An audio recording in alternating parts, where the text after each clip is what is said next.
Authored by William Faulkner and first published in 1936, this book is best described as a post-American Civil War Southern Gothic. Absalom, Absalom is a captivating novel. Set before, during, and after the American Civil War, the story revolves around three families in the American South, with a central focus on the life of Thomas Sutpen. The novel unfolds through a series of flashbacks narrated primarily by Quentin Compson, a student at Harvard College, to his roommate Shreve. Shreve actively engages in the narrative, offering his own insights and speculations. The perspectives of Rosa Coldfield, Quentin's father and grandfather also contribute to the story, which is presented in a non-chronological order with varying details.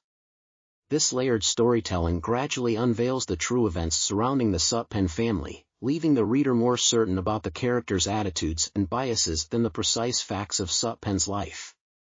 Thomas Sutpen, a white man born into poverty in Western Virginia, arrives in Jefferson, Mississippi, accompanied by slaves and a coerced French architect. Sutpen acquires 100 square miles of land from a local Native American tribe and immediately begins constructing a grand plantation called Sutpen's 100, complete with a lavish mansion. His ultimate ambition is to establish a powerful family dynasty, for which he requires a wife and heirs. Sutpen befriends a local merchant and marries his daughter, Ellen Coldfield, who bears him 2 children, a son named Henry and a daughter named Judith. However, tragedy looms over their lives. Henry attends the University of Mississippi and befriends Charles Bond, a fellow student 10 years his senior. When Henry brings Charles home for Christmas, a secret of romance develops between Charles and Judith, culminating in a presumed engagement. Yet, Thomas Sutpen discovers that Charles Bond is his son from a previous marriage and intervenes to prevent the union.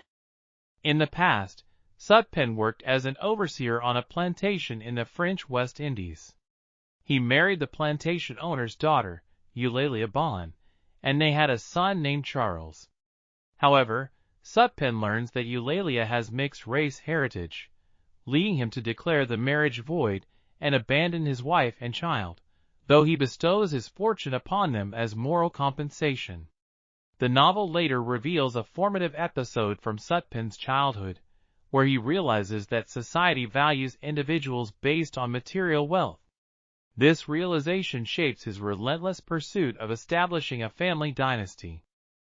Sutpen's disclosure about Charles being his half-brother, and his insistence that Judith must not marry him is met with disbelief by Henry. Henry rejects his birthright, accompanies Charles to New Orleans, and then enlists with him in their university company to fight for the Confederacy in the Civil War. Throughout the war, Henry struggles with his conscience and initially resolves to allow the marriage between his half-sibling and Charles. However, Sutpen reveals to Henry that Charles has African ancestry.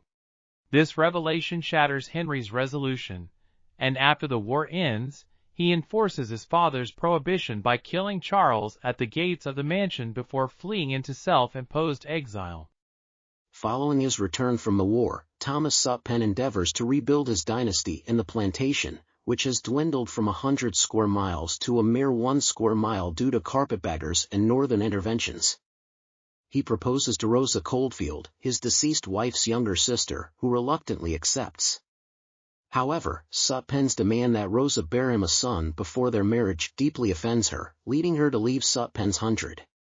Sutpen then engages in an affair with Millie, the 15-year-old granddaughter of Wash Jones, a squatter living on the Sutpen property. The affair continues until Millie becomes pregnant and gives birth to a daughter. Sutpen, devastated by the absence of a male heir, dismisses Millie and their child, deeming them unworthy even of sleeping in the stables. Enraged, Wash Jones kills Thomas, Millie, their newborn daughter, and eventually himself while resisting arrest. Quentin accompanies Rosa back to Sutpen's 100, where they find Henry and Clitty, Thomas Sutpen's daughter from a slave woman. Henry returns to the estate to die. Months later, Rosa brings medical help for Henry, but Clitty mistakes them for law enforcement and starts a fire. The blaze claims the lives of Henry, Clitty, and engulfs the plantation. The sole survivor, Jim Bond, Charles Bones' mentally handicapped grandson, remains at Sutpen's 100. Check out our playlist links at the end of this video for similar great reading ideas. If you want to buy this book or the audiobook, you'll find links below in the description along with a free trial offer with Audible, who have the world's largest selection of audiobooks.